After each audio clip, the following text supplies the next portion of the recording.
Nuno refuses to consider if he would swap Harry Kane and Romelu Lukaku. Nuno Espirito Santo was in no mood to take the bait. After Thursday's punishing night in Rennes, when familiar issues resurfaced and two more players went lame, this was not the time for easy headlines or fantasy football. Harry is an amazing player.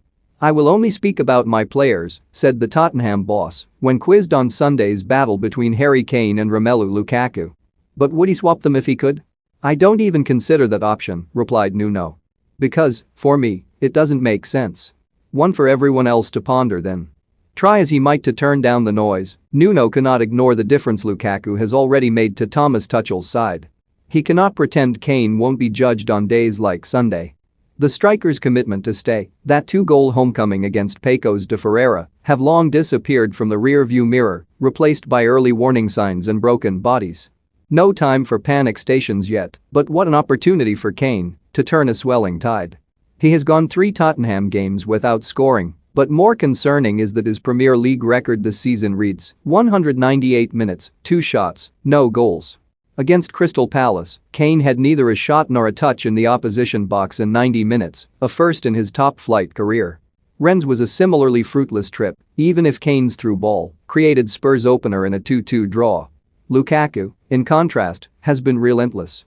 Harry has to improve, admitted Nuno. We are in that process of trying to find the best levels of fitness. His dedication has been huge. Spurs players have been dropping like flies.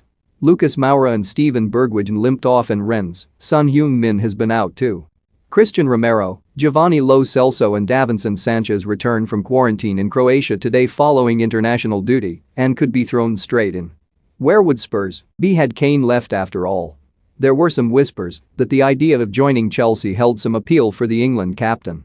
He could have stayed in London while winning silverware. But it was a non-starter, too big a risk for Kane and his legacy, too much for Tottenham chairman Daniel Levy to even consider. Bad blood between the two boardrooms is well established and has already impacted on deals involving the likes of Luka Modric, Willian, and Antonio Rudiger. Tuchel said, "We never had a list with his name on it, and I never went to Marina Granovskaya, club director, to tell her to buy him. But the club sorted out the situation. We had some information, but it was never that close that we had to experience the rivalry. We know about the rivalry, but I had a feeling that it was never that far." Tuchel spoke about the differences. Lukaku operates higher up the pitch and is more physical, and similarities between the two.